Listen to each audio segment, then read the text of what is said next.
नमस्कार जय जगन्नाथ सांग मैंने आज मुझे रज संक्रांति स्पेशल क्षीर पोड़ पिठार प्रस्तुति प्रणाली डिटेल्स जनइबी। जदि आपण मैंने मो चैनल के न्यू आसता तेज दयाकोरी निश्चिंत भाव सब्सक्राइब करेंगे और भिडियोटी आपको केमी लगे कमेंट बॉक्स में निश्चय जनइबे। एठारे मो पिठा चाउल को 4 ରୁ 5 घंटा बतुरी देती भल भाव में वाश कर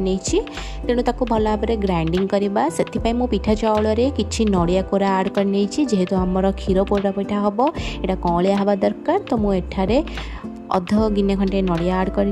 भल भाव में बाटिकी थोड़ी तो एठारे मु किछि घी नहीं जाइए पैन रे गुआ घी यूज कर तेणु काजू को भल भाव में भाजिकी थोड़ी सारापर से हाफ लीटर क्षीर आड कर क्षीरटी भल भाव में फुटी आसला बेलू मुझे गोटे कप चीनी आड कर मुझे तेजपत्र पकई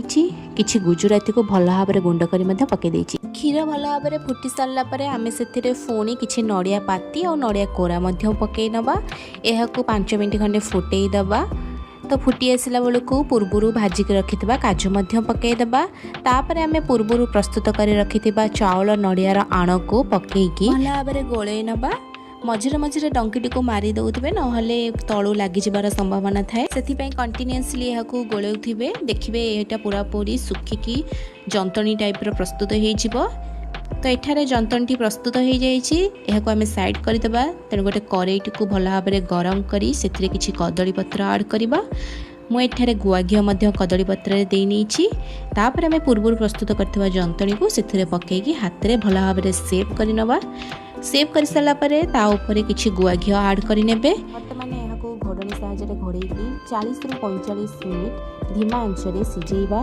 तापर तल भागटी हो सारापर उल्टेकी तार आरपट साइड को हल्का भाव में लाइट गोल्डन कलर है पर्यंत सिझे ने